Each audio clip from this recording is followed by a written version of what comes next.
Hello, it's my pleasure again to welcome you to I Ain't Lying podcast.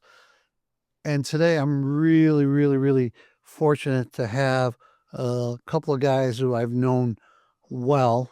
Well, one guy who I've known very well, and a guy that, a lot of people say, hey, cuz, that's my cousin. I got my real cousin here today. Jason Hakim, Cousin, how are you? cousin, Sergeant Lamar, they're Kashat. These two guys are sergeants in the Sterling Heights Police Department, and I want to give a little background of why they're here. Jason doesn't know this. I've never told him this because his head is already big. I don't want to get it bigger. Growing up, Jason is the second police officer in the family.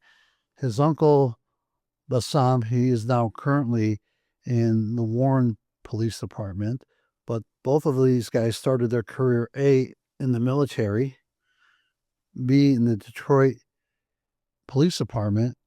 Now Bassam is in Warren, and you've been in Sterling Heights how long? Since 2004.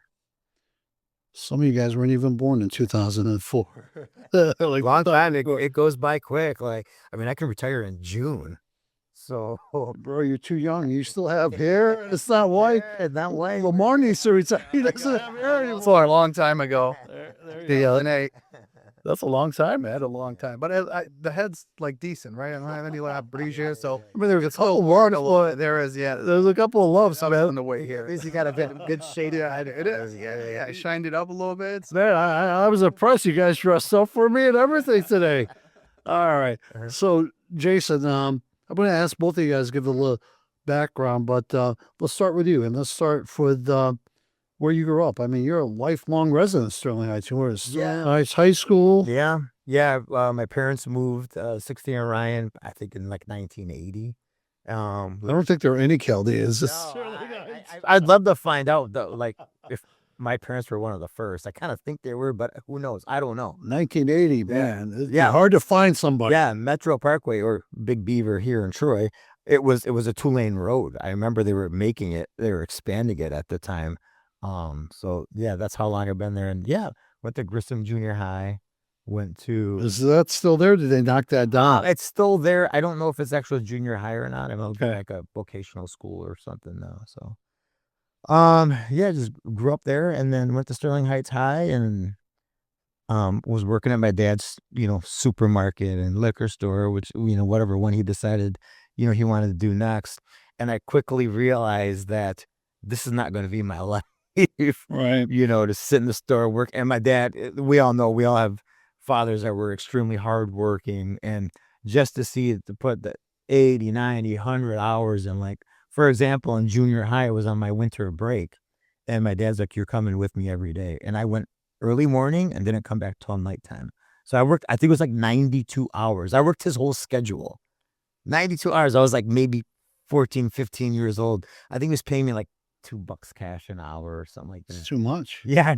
And I thought I was the man when I came to school and I had a knot of money. So I gotta stop you there. Yeah. I'd be remiss by not saying, I have memories of your dad always behind the counter. Yeah. And always a cigarette in his mouth. Yeah. And a coffee in his hand. Every time I saw your dad. Yeah. He always was working. Yeah. And he always had a cigarette. Yeah. Yeah. He loved it. That was his life. That was his thing, You have a very similar story, but your story didn't start in Sterling Heights. Your parents had a store. Tell us your story, Lamar. I feel like he told it. I had very similar experiences. My dad moved to Saginaw to run a business. Nasty, brother. The nasty, yeah. We would raised by my grandparents on 7 Mile, and then when it was age for us to go to school, they would come down and visit us, of course. And then when it was time to go to school, we would go to school. Grew up there a majority of my life. At very young age, working in the liquor store. I remember filling up the liquor shelf. I would grab the bottle that was missing, go to the back room, and try to match it with which one I needed to fill the shelf with. And very early on, long hours, just like Jason said, we'd go to school. School would be done at 3, 4 o'clock, right to the store till 7, 8, and then would have to go home and study. And, they didn't tolerate anything lower than A in all your grades. it's very comical to see it now. You know, the You had immigrant parents, kids, brother. yeah, the you know the what they complain about to really know, you know, what life was like. It's also funny, you know, when people complain about working 40 hours, you know, 40 hours, Part-time. especially in a Chaldean culture, is a part-time job, right? But it's different now, right? Same thing Jason said. Working there, and my dad was very hardworking. I mean, he instilled the hard work ethic that I think a lot of us have. And I knew that this is not something I wanted to do. It's something he had to do. They're immigrant. They started from essentially nothing. He worked, he was a manager in a supermarket, saved his money, bought a business, built it from the ground up, and then continued to do that. And I realized, you know, there's other ways. And that's what eventually gained my interest into law enforcement. Well, no, you're supposed to be a doctor. I was, yeah. Why- 2 years med school. Yeah. So you're going to be a doctor. That's what he said. He had a job for each. There was 6 of us, and he had a job for each one of us. There was going to be a lawyer, an engineer. He said, "You're going to be a doctor," and there was no deviating from that. That was his plan. We're going to go back to that story. College, you went to the military.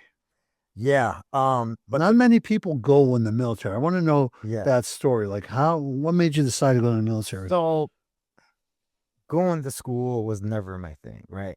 I used to, Well, you're a pretty bright guy. yeah, I was always, school's not for me. I hated studying. I hated doing all those things. Looking back on it now that I'm older, like I regret there was a lot more things that I could have accomplished, but that's how I was as a young man. You're pretty well accomplished, Jason. Thank you. I Don't- appreciate it. Don't be humble. I appreciate it. So right out of high school, I applied at the Detroit Police Department, and I really had nothing to show to them.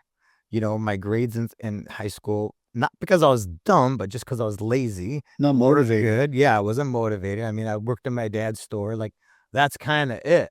So We made more money than the teachers. pretty much, yeah. And I quickly realized in the interview, they pretty much laughed me out of the interview because I had nothing to show for it. Like, why would I hire you when I got people with degrees applying? So I went home and I had a, you know, reality check with myself, and I said, all right, I really want to be a police officer. There's 1 or 2 things I got to do. I either need to go get a 2-year degree in criminal justice, or I can go into the military. So as soon as I mentioned college, I'm like, yeah, no, that's not going to happen. I'm going to go enlist in the Army. You know, my dad, I don't know if you remember this or not, or even know this. My dad was in the Army probably in the late 60s, I would say. I remember we talked about it. Yeah. Yeah. From what you told me. Yeah. Yeah. So telling them that I wanted to go to the military, it wasn't a big deal. Like my dad actually encouraged it. The reason why I wanted to go in the military is, like you said, my uncle Bassam, he was an infantryman in the Army, and he was kind of like my idol, you know, big bodybuilder, good looking, you know, had all the women. He's still a bodybuilder. He ain't that good looking anymore. I saw him at Costco the other day. I see him at the powerhouse now. We mess with each other all the time. But yeah, so I went into the military, did my basic training, and I strictly went in there to the military because I'm like, okay, this is going to teach me the skills. I'm going to be more disciplined. I'm going to learn how to fight. I'm going to learn all these great skills. And on top of it, they're going to teach me how to be a military policeman, which is essentially the same thing as a road officer in Sterling Heights or wherever. So that was your path. The best decision I ever made in my life. The best. It to this day, it helps me in life. You got to tell them about your baseball career, bro. You're supposed to be a baseball player. Yeah. You're pretty decent, weren't I you? was very good, and then my ego kind of ruined that. I was a left fielder and a cannon I was throwing like 90 miles an hour at like 16 years old. So I was an outfielder, and the coach said, okay, do you guys want to work on hitting, or do you want to work on more defense? Everybody wanted to hit, but I said, no, I want to work defense because I was very accurate from distance, and just like these guys in the major leagues, right? I'm not saying I was that good. And You weren't that good. I made just too many throws from a distance from outfield to home plate, and I woke up the next day and couldn't move my arm, and I tore my rotator cuff. And it was never the same after that. Sounds like your real athlete story. Yeah. Lamar, what's really interesting, your story, right? There's always someone in your life that was an influence and the reason why you choose the career that you wanted? So we talked about your dad was absolutely, you had to go to school and you were the doctor in the family. So talk about when you wanted to, when you knew you wanted to be in law enforcement, that aha moment, and the day that you told your dad you're not going to be a doctor. Yeah, so we're working in the store, and there was this police officer. He was a sergeant. His name was Jesse Rangel. He would come in, and as a young kid, he just looked like a superhero, right? He was polished, uniform, everything was shining, leather belt, and he would bring us Christmas gifts every Christmas. That's why you always look good in Yeah. And he would bring us Christmas gifts. He was just a very positive person. He came to our communion parties. We called him Uncle Jesse. I mean, I invited him to my promotion ceremony. We're very close. So he emulated what I wanted to be. I saw myself doing what he did. He would drive, he would turn on the lights. You know, back then the red and blue lights, they were huge, right? So you see these flashing lights. And then this is in Saginaw. This is in Saginaw. Yeah, right at the party store. He'd come in all the time. Then I'm in college. I'm taking all my prerequisites and I have a chemistry teacher. Her name is Cynthia Peck. And on the weekends, you could get tutoring. Well, I was in Chem 111, 112. I was taking physics, pre-calc. So now he's showing off. Bro. Well, I didn't know what any of these were all requirements. And I said, I have to get these done. So I would go in for tutoring and on the weekends, and she was one of the tutors. And we're going through it, and my mind is just drifting. I'm thinking about when I'm going to do the next ride along, because then I was riding along with the officers as part of like a volunteer program, right, to put on a resume. And she slams the book. She's like, "You don't really want to do this, do you?" I said, "No, I don't." She's like, "Why are you doing this?" I said, "Well, my parents want me to be a doctor." She's like, "So what are you going to do when you get older and you realize you regret this decision?" I said, I don't know. Well, it turns out she tells me her story. When she was going into a profession, she wanted to be a police officer, but back then she said it was taboo for females to enter that career field. Yeah. So her parents directed her to be a chemist. So she worked in a lab. She was laid off, then became a chemistry teacher. She just basically said, don't make the same mistakes I made. You're going to regret this. Follow your dreams, what you want to do. So that day I enrolled at Saginaw Valley State University, started majoring in criminal justice. I was acing all my classes because I was just involved in the material. I loved it, every part about it. I enjoyed going. I enjoyed doing the work. It was relevant. And I ended up going to the police academy early. And the rest is history. I would not change a thing. You know, besides Jason being my cousin, I always tell people there's two underrated professions. If I wasn't an attorney, I would have been a teacher. All my family were teachers, and they still are teachers. My sister, my nieces, my niece is assistant principal now. My aunts, my uncles are all teachers. I think teachers are very underrated, and I think police officers are very underrated. And you're talking to a former criminal defense guy. I don't do much of it now. I dabble in it a little bit right now. And people would always say, well, you know, Amer, how are you going to do criminal defense, this and that? And I said, well, you know, my job is to protect the Constitution, right? And police officers always have this bad rap, which is not fair, because they might look at the one or two out of millions, and now everybody's labeled bad police officers. I'll tell you a story. I think I've told it once on the podcast. If I have, you guys have to forgive me.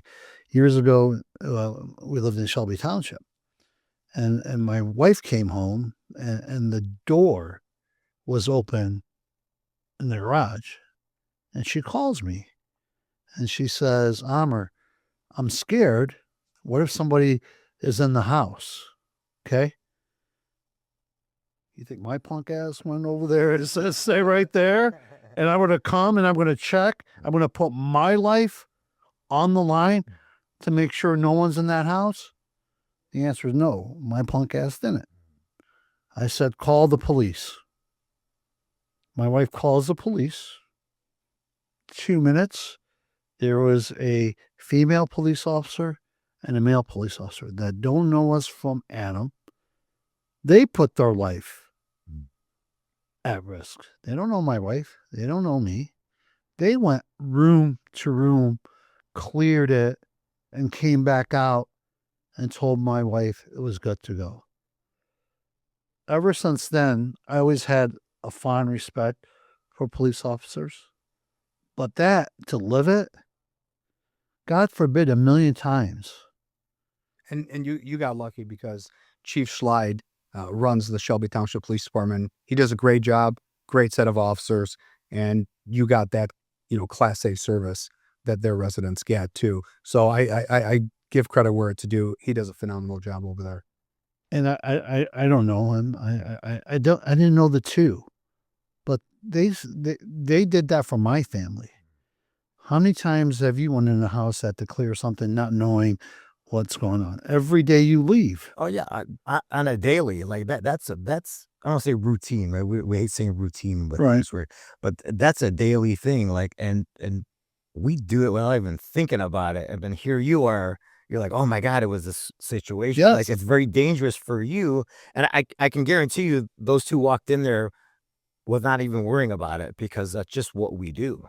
You're trained. Yeah. And honestly, and look, I'm not going to sit here, drink the juice, but that's absolutely what this job is, right? Law enforcement. There's laws. Lawless society. Okay. We don't have police officers, law enforcement to keep the peace. Okay. So now we got to transform. Did you have any role models or anybody that you looked up to? You said your uncle. Yeah, my uncle Bassam was like, he was the man back in the day. Yeah. You know what I mean? He really was. And I He was the youngest. yes. Yeah. He was the youngest. Yeah, and it's funny because I basically followed his blueprint, all his footsteps of what he did, Yeah. So, but I think him getting into all that made it much easier for my parents to kind of accept it. They never questioned me going in the military. They never questioned me going to Detroit. I got a lot of Chaldean officers or just or kids or even just regular whatever race they are, and they say, "Oh, I want to get hired." Back in the day, it was very hard to get hired in the suburbs. Now it's becoming a little bit easier.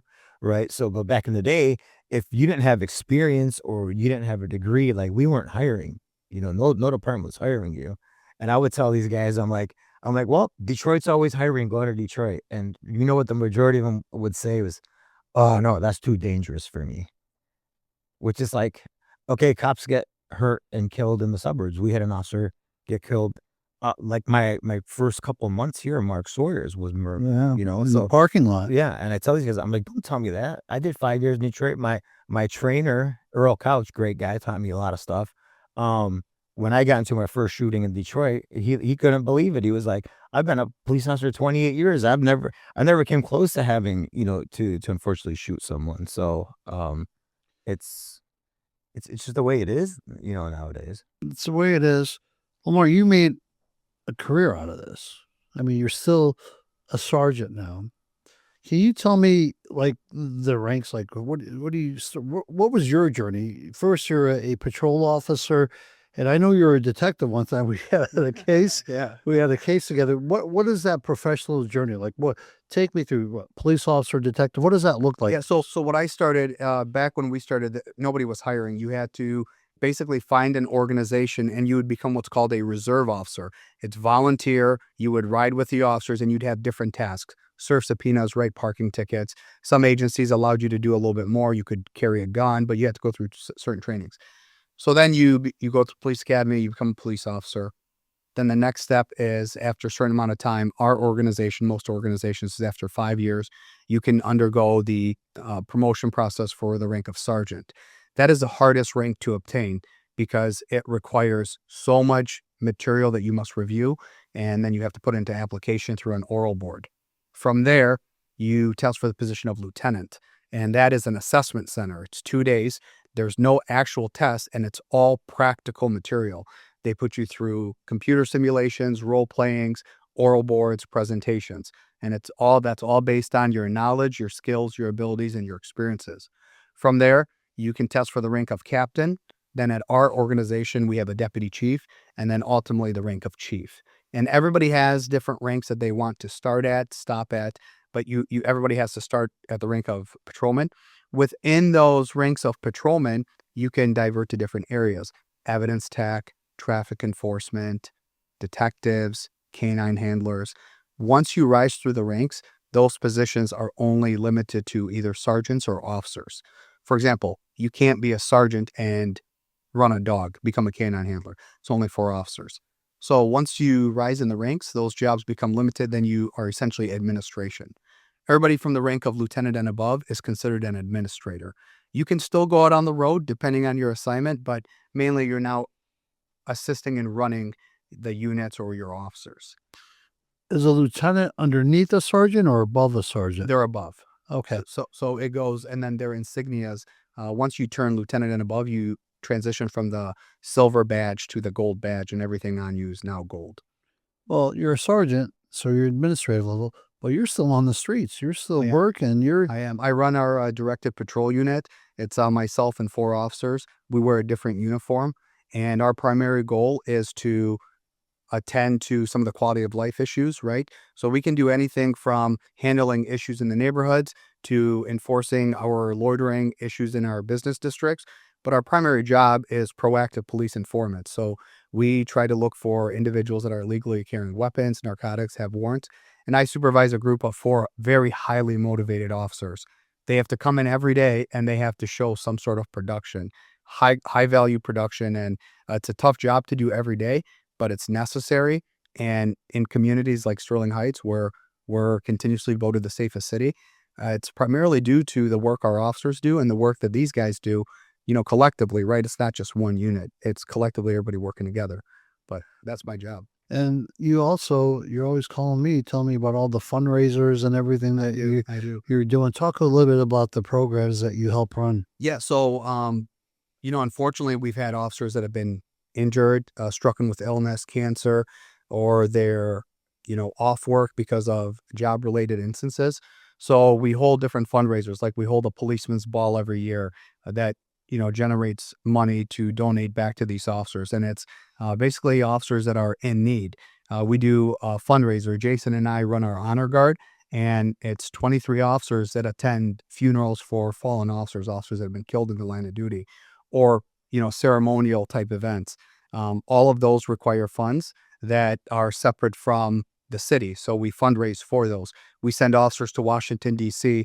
Every year. They have a memorial for all the officers that have been killed in the line of duty that are placed on this memorial wall. And we just do different things. We're starting a benevolent fund. That's something that our Chief Satterfield, brought to Sterling Heights. And that is going to be a nonprofit. And our goal is to help the officers and then community members, people we encounter on the street, to assist them with housing, meals, whatever it may be. If we want to eventually branch off and do scholarships. So if you're going into the criminal justice field, this fund wants to help pay for college. And just completely separate, all the officers on it do volunteer. And that's then one thing that you see about our organization is, sure, you're paid for your service, but the amount of work you do outside of your actual job, you would be blown away. You're an officer's officer, man. Yes. God bless you, brother. Thank you. I remember, being a young attorney, before you even came, there was like one Lebanese guy. Jimmy Fawaz. I still talk to him every once in a No while. kidding. Yeah. So talk to me about, so you're the first Chaldean officer? Correct. What year was that, Jason? 2004. 2004. The community wasn't as big Right. as it was. Right. Okay. But that was when it was really growing. Yeah, it was ramping up at the time. Talk about your, being the first Chaldean police officer and being part of a police force where now the contingents, the community is starting to be more Chaldean. You speak Chaldean. Yeah, more Arabic, but yeah. More Arabic, Yeah, Chaldean. sure. I saw your mom at church Sunday, by the way. Did she tell you? Yes. All right. Was he with her? No, he wasn't. We with got, her. we got talking about- No, it was her and her 2 sisters. Yeah. But and that's part of our culture, right, guys? You speak Chaldean, I do. right? That's part of our culture. We are our church and our community. Mhm. So talk about being the first one and really being a role model. How many Chaldean officers do we have now? 7.5. 7.5. They were just like about a half. We discovered one of our officers, and I thought he was kidding, but it's true. He's Filipino, but his dad is Chaldean. And Just give him the full designation. Yeah, yeah. I mean, come on, man. well, that's funny that you said that. My daughter today was asking, she's 10. She's asking, what is Chaldean, Dad? What does that mean? Because her cousin is half. She's Hispanic, Caucasian, and then 50% Chaldean. I don't know if that's half. That's like 25. She's 25. Okay, yeah, she's Seven Chaldean because the dad is half Hispanic, half Caucasian. So she says to me, Dad, can anybody be Chaldean? And I said, no, it's from our culture.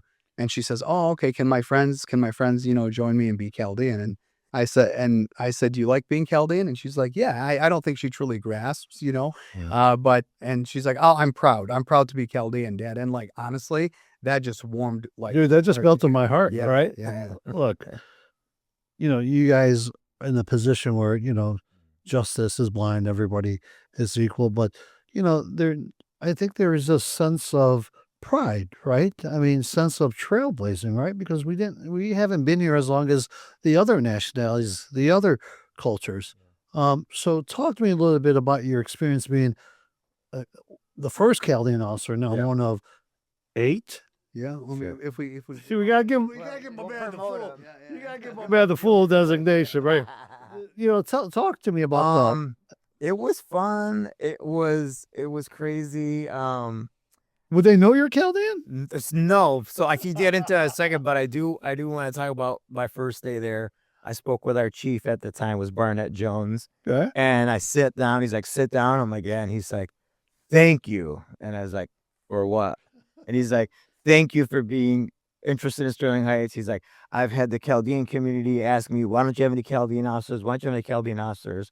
But in Sterling Heights, like, they don't care. They don't care what you are. They're going to take the best of the best, And apparently, I don't know if they weren't getting any candidates. Or That's what it was. I mean, they're not the candidates. Yeah, they're scared to switch their careers or leave out of the stores. And he thanked me for it, and it was good. It was a big kind of PR thing within the Chaldean community. It became a headache initially because I'd have a couple of months on, and I'd have officers be like, "Hey, man, I pulled over your cousin the other day, and I let him go, or I pulled this relative over, this relative," and I'd be like, "Well, what are my cousins doing like that?" Like, I'm thinking this is my cousins, and finally, I had one guy who goes, "Oh, I don't remember his name. Oh, wait, I wrote it down," and he said some name, and I said, "I've never heard of that name in my life." Well, what happened was word got out that they had a Chaldean officer, last name Hakim. And they're all just saying, it's my cousin. So everyone was getting out of tickets because these guys were like, kind of throwing some professional courtesy. Bro, back in the day when I was doing tickets, everybody, hey, Jason, I had to say no, bro. I had to say, okay, Colin, like, no, I'm not. No, he's not my cousin. He's not my cousin. On training, actually stopped a car, and I was still on training. So no matter if you came with experience or not, you still got to go through a training program. And my training officer ran the plane and goes, "Oh, Hakim is probably your cousin." So I look at it as a Jeep Cherokee. I'm like, "Oh, I was thinking it was Bassam's wife, right?" So I walk up to the car and I look at her, and she's like, "Oh, okay." And I look at her. I'm like, "Hakim, huh?" Right away. "Oh, I'm related to Officer Hakim, and he's my family, and you need to let me go." And I said, Should ask her how good looking is, officer. so she's talking to me, Right. and long story short is she didn't know what my first name is, which a lot of them didn't know what my first name was. So I said, "Okay, who's your dad?" She tells me her dad. I go back, I call my dad. I said, "Are we related to these people?" He's like, "No, we're not." So I wrote her the ticket. She got 2 tickets. I gave her the ticket. I said, "Hey, I'm going to give you a ticket for the red light. By the way, I'm Jason Hakim. We're not related. Don't ever use my name again." She turned like 8 shades of red, and she spat off. That's crazy. Yeah. We have to have one honorary Chaldean in the department. Okay. All right. My boy Remy. Okay. The best. The best. He Remy does join Jason's unit. I use Remy as an example. He's the best. New hires. Yeah. This is a guy that has 20 plus years on. And he's Besides being a great human being. amazing. Besides being a great human And being. running an entire family of 8 kids. 7 or 8. 7 or 8. He's a They had a tiebreaker, so I Yeah. think it's 7. And this guy comes to work every day. You would think it's his first day, right? So motivated, sharp, just an absolute role model. I agree. Yeah. I mean, I've been practicing a long time. I don't know any of the guys anymore, but that guy He's the best. really. So we got to make him honorary. Okay. He'll tell Chaldeans he's my cousin. He'll call your cousin. He looks Kelly. No, oh, you're a lot better looking than you. He doesn't let you know. He is the godfather. That's why I said, "Hey, kids." He's the godfather to one of our Chaldean officers' sons. Yeah. So Natalia's son, Okay. Remy's the godfather. Shout out to my boy Remy. Yeah. I didn't know that. Yeah. So you've been there 2004. What year did you get to Sterling Heights? 15. All right. So you're there a long time, and just like any regime, they go through regime changes. In your guys' profession, it's a new chief, Yeah. and then there's new regime. I believe recently you folks, reading in the paper, you guys got a new police chief. Yes. Andrew Satterfield. Right here from Troy. Yeah, Troy. I did read that. Yeah, he was from Troy. Yeah. All right. And how long has he been the chief of police? Ooh, 8 months? Just under a year. Yeah. All right. Yeah. And don't do any ass kissing. Talk about this administration. And you guys got a new head coach, right? It's like a team, right? We do. Yeah. Are you running West Coast office? Are you guys running fast? Are you guys hitting hard? Everybody brings something different. Yes. Okay. And if he's doing bad things, we can skip the conversation. But what's this administration like? So, like, as with everything, so in the police world, like, they're always scared to change, and I don't know what it is. Like, People, human beings, Yes. are scared to change. yes, and as my job as a training sergeant is, I try to tell my guys everything evolves, right? But there's always this thing with like policing and police officers where they don't want to change. Well, this is how we've always done it. This is how we've always done it. Like, and I'm not saying anything bad about any of our other chiefs. Chief Wojciechowski was great for several years. He's moved on to assistant city manager. But to get someone else in that didn't come up through the ranks in our department, but is highly qualified, to get a new face, it's a breath of fresh air. Fresh eyes, right? Yeah. Looking in from the outside. Yes. And the first thing he did is he talked to all the command officers individually. He talked to a lot of the officers to find out what their concerns were. And that goes a long way when you're just Joe Schmo police officer, whether you have 6 months on or 10 years on. Generally you don't have conversations with the chief unless you do something good or something bad, right? Yeah. And it was just a breath of fresh air, and his background's impeccable. I favor him a lot because we kind of have a very similar paths into law enforcement and what we've done in law enforcement. He was actually in my Army Reserve unit back in the day. We just found out that we were serving together, but we were on separate sides of the buildings. And then, he was on the SWAT team. He was on their honor guard. He was their training supervisor for a while. So we have a lot of the same parts of policing as he does. And so we kind of click a little bit. And he just harps on the training. He loves it because I'm always trying to do more, but logistically and financially, it's very hard to do exactly what I want to do. So he kind of gives me a little bit of a boost that I need from the top, to make these things happen. He's on the front line with you guys. Yeah. I think his first week was Sterling Fest. For people who don't know, that's our big festival we throw every year. It's at the end of July, usually the last weekend of July. And That's still one of the safest festivals. Yeah. You see, like all the other cities, they stop having them. yes. And this is still one of the best festivals. We go every year. Yeah. It's a great festival still. He was there patrolling. He had his full gun belt on with ammo and taser and his vest on. And, he walked around with me a lot, and I kind of explained to him, because he was new to it, like how Sterling Fest operates. And he was very impressed how Where the best corn dogs were. I know you know. yeah, I looked 10 years. I kept wanting to eat every 5 minutes. That's all right. Yeah. That's good. So Lamar, you talked about your career path. You talked about from patrol to sergeant and all the extra stuff, the time. If my son today wanted to be a police officer, if you had one piece of advice, well, two, A, should he become a police officer? And B, what piece of advice would you give my son? I would tell him absolutely, without a doubt, he should join this profession. It's rewarding. It's a new job every day. You're not in a building. There is a lot of satisfaction knowing that you truly make a difference. And I know it sounds taboo and cliche, but when you see that you are truly helping people, whether they're battling addiction or they just are just having a bad day, right? And they've been a victim of a crime, or sometimes they're a suspect of a crime, and you're able to redirect them. That's the best feeling in the world. There's no amount of money that will reimburse that. But you have to do your homework. You have to understand that it's a job that requires you to be physically in check and mentally in check. It does take a toll on your mental health if it's something you cannot handle.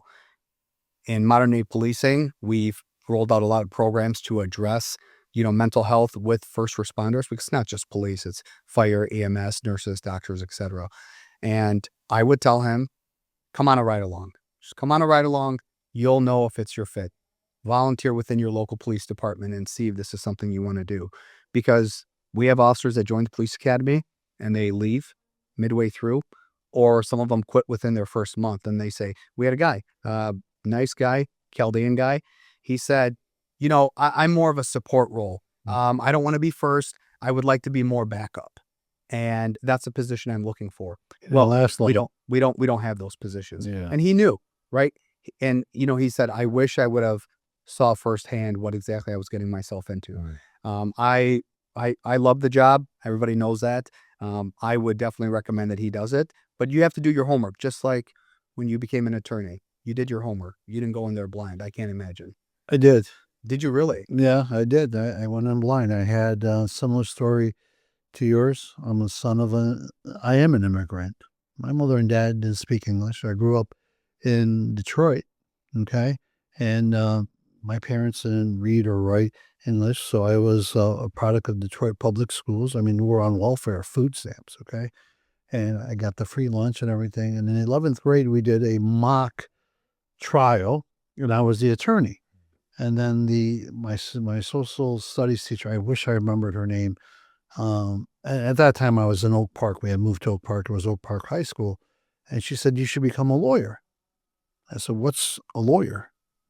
She said, you can help people. You're good. You should become a lawyer. I'm like, okay, I'll be a lawyer. I graduated high school, and the career guidance counselor said, well, what are you going to do? I said, I'm going to go work at a party store like I've been working, and I want to own 10 party stores. She says, no, you should go to college. You have good grades. And I said, okay. I said, well, the lady said I should become a lawyer. She goes, okay, you should become a lawyer. I said, all right. In 93, I graduated. I go stand in line at Wayne State, and they said, I can go to Wayne State. I can go for free Pell Grants.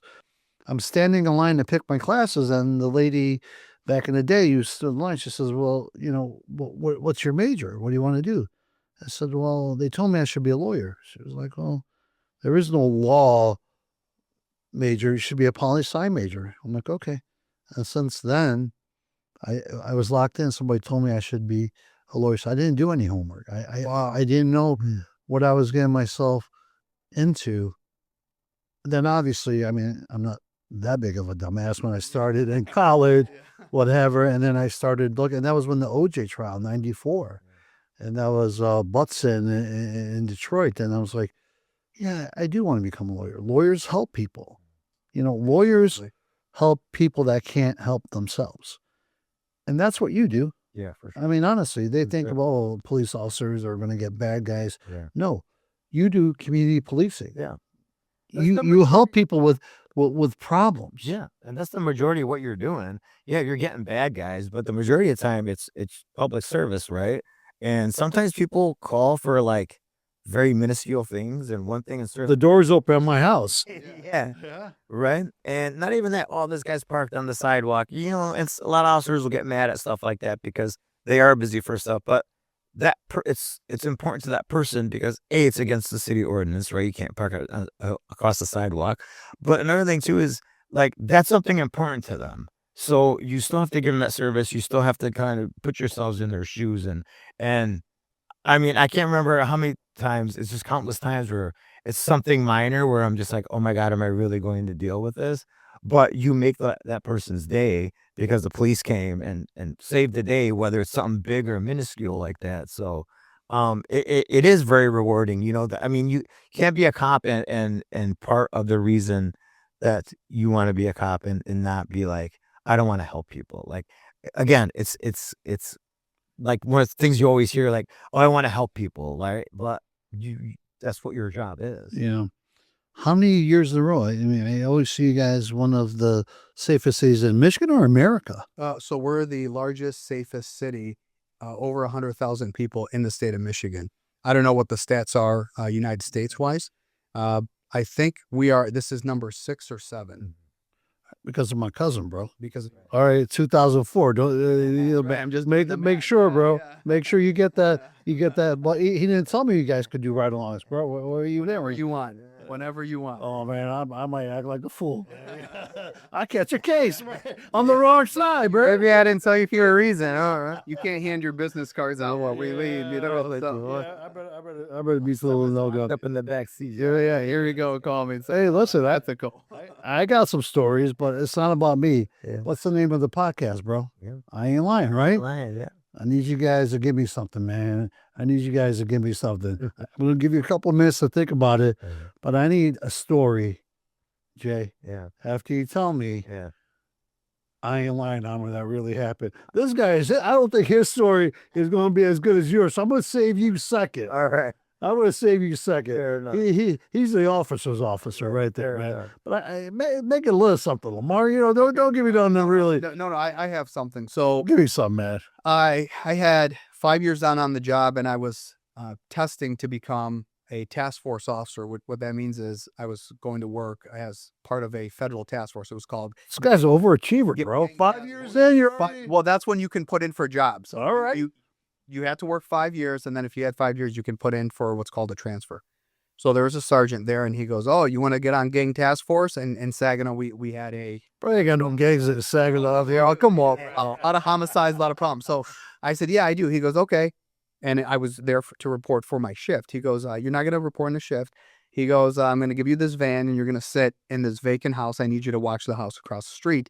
That house was being firebombed, rival gang. I am excited. I've never done anything like that. Bro, you undercover? You put a wig on?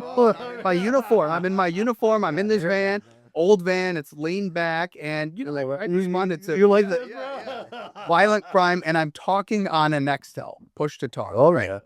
And I'm communicating with the radio, and I see this car, and it's circling this house that I'm watching. So telling the officers, "Hey, we're gonna have some activity here."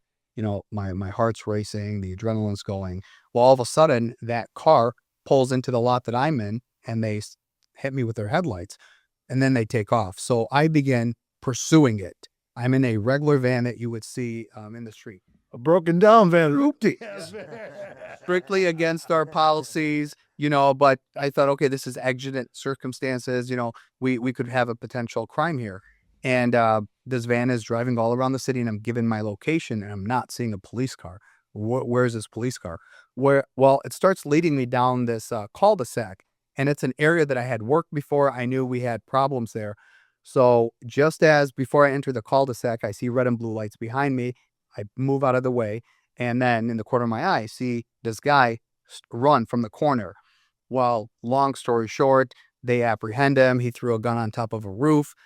They interview him, and they asked what his intention was, and he said the car that was circling the block was actually running security for the house I was watching. He said their intention was to pull me into the cul-de-sac. They thought I was the opposition. They thought I was there to firebomb the house. They didn't know I was obviously a police officer. And they said that they were going to light up the van. There was a guy on the other side of the cul-de-sac too. And as soon as I entered, they were going to fire into the van. What happened was they said they had the guy driving the car communicating with them, "Hey, we're getting close." When they saw the police car, they freaked out. They threw the guns on top of the roof. They got everybody in custody. But you talk about a very serious moment, and I ain't lying. That's exactly. Bro, that'd be my last day, cuz. I'd be like, my man, after 1 month, I'm in peace, bro. Oh, no, I ain't gonna lie. I ain't got balls like that. I ain't gonna lie to you, bro. All right, Jay, that's on you, man. And don't come weak, bro. No, Don't come weak. come on, come hard. All right, pretty gruesome, sad, gruesome story. But before I tell it, like I like telling the story because a lot of people don't realize that we always hear about how Army veterans or military veterans, 22 every day, are committing suicide, right? And it's very similar with police officers and retired police officers, which most people don't even consider, right? The suicide rates are high? Yes, very high. And some, in some communities are very high. Yes. And alcoholism, for retired officers, current officers, Divorce? divorce. So bringing attention, I always tell the story because there's a stat out there, and it's kind of different where you hear it, but it's very similar. They say police officers in their career will witness or be a part of over 200 critical incidents in their career. And the average citizen, Joe Schmo citizen, maybe experiences 3 to 4, maybe. Okay. So you see all the mental stress that this takes out on officers. So I'm going to tell you this story, and you're going to understand why this happened. All right. Now you're building it up, bro. And I know. Let me see. I'll try and keep it short. I was in Sterling Heights probably about 3 years, working midnights. There was an apartment complex at 14 Mile and DeQuinder. Okay. And the caller was stating that his wife had been murdered. His wife was murdered? The caller, yeah. Okay. So as I'm approaching, usually dispatch will update you, tell you where they are, whatever. What is that dispatch call, Jay? What is it? Like somebody called, said to the wife? What is that? What do they tell you? Yeah. So someone calls 911. Yeah. Okay. And then that'll either go to the person behind it that's dispatching, or it'll go to someone taking a call. And then the call taker will message basically, or keep informing the actual dispatcher so they can focus on updating the officer and telling them what's going on. Some cities, they're answering the phone, they're typing, and they're talking to the officer at the same time. So the guy calls and says something about someone murdered. Hold on, bro. What's going through your head, right? Like, this is a murder. Like, what is going through your head? I thought it was BS at first. Okay. Right? I thought it was BS at first. And because we're in Sterling Heights, this stuff doesn't happen, right? And coming from Detroit, where every day is the wild, wild west, coming to Sterling Heights, it was a much slower, steadier pace. So I didn't know whether to believe this was a prank or what. Long story short, I asked, where is the caller at? And they said, he's in the phone booth. Yes, they actually had an actual phone booth. Now, this is 2007 or 8, somewhere around there, right? Yeah, you don't see those anymore. Yeah, probably the last phone booth that ever survived. Do you even know what a phone booth is? I do, yeah. We had one in my dad's liquor store. And he would put razor blades where the quarters would go because the drug dealers would not leave our lot. They'd pretend they're on the phone. So in order to prevent them from loitering, he would fill it with razor blades so they couldn't put the quarters in. A couple days later, a phone company would come out, they'd clean it up, and then that's how he prevented them from hanging out. So you get to the scene, a phone booth? Yeah, so I get to the scene and I see a gentleman in the phone booth. So I put my spotlight on him. I open the door and I stand up, and he's looking at me. Well, I can see probably a quarter of his body, and I see a lot of blood on his leg. So I said, "Hey, sir, I need you to hang up the phone and come over here." And he was like, "Oh, I'm just on the phone with my wife's family." Well, he steps out a little bit, and I see a bloody handprint right here, blood on his face. Yeah. So now I'm like, hell no. This ain't no joke. Pull out my gun, point my gun at him, and said, "Hang up the phone and come this way." And I wasn't that. And you're the only guy on the scene. I'm by myself at this point. Don't know what's going on. Yep. So he's like, "Okay, I gotta go. Get him on the ground, wait for backup." They cuff him, pick him up. We find out which apartment is his. He's like, "Yeah, the keys are in my pocket." So he just starts excited utterance, right? He's just talking, so we're listening to him at this time, right? And he's changed the story like 3 or 4 times by the time we walk over to where he shows the apartment. Right. But at this time, you're just doing your job. You're on the scene. You don't know what's going on. Yeah, exactly. Right. I don't know if he's the killer. I don't know if he's a witness. I don't know what's going on. Right. We just investigatory questions. Yeah, you don't know if somebody's really dead. Yeah, exactly. So he gives us the keys. We go up into the apartment complex, and we walk in, and the first thing you see is the living room to the right, and then there's like a little wall right here. But once you take a step in, you see into the kitchen. Well, down on the floor is his wife, naked on the floor, on her stomach, with her head cut off. Probably 6 or 7 inches from her body. Is this the first murder scene you ever been to? No. In Sterling Heights, yes. Bro, somebody's head was cut off? Yes, right. So you look at all, like my wife here in I essence. mean, how do you look at it? So that's the thing, right? And I think I've been blessed with this ability to look at messed up stuff like that. And That's a blessing. and I think what I just do is I look at it and I'm like, oh, this isn't real, right? And I mean, there's I don't know how many liters of blood in the body, right? Well, all of that spill on the floor. Well, then we realize, oh crap, he told us his infant son is here. So now the worst is going through my head. Is the son dead also? So I hold on the scene where she's at. I sent another officer to the bedroom. Thank God the child was still alive. We took the child out of there. So messed up scene. I mean, we had officers coming in, taking a look, and they're heaving, right? Because a human person shouldn't see another human person in that No, capacity. I can't even watch film. But Yeah, and I know it's a gory story, but I always want to tell people this because like that's what we see. did that dude do it? Yes. Well, went to court on him, went to the preliminary exam. I testified Okay. on what I saw, and then whatever they took him back to the county jail, and then we waited, and then the prosecutor calls me, and he said, "Hey, I just want to let you know that we're not going to need you for this case anymore." I was, okay, what did I do? He said, well, the suspect committed suicide by hanging when he was in the jail. Wow. Now that's not.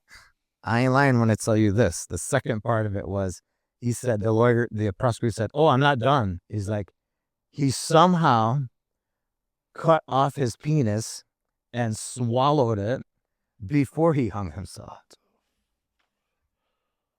I ain't lying. It's fitting that it's called I ain't lying. I ain't lying. Bro. I mean, I've heard some Lorena Bobbitt shit. Mm. It's On that note, appreciate you, brother. my shit. My man. Brother, I appreciate you guys. It's a wrap.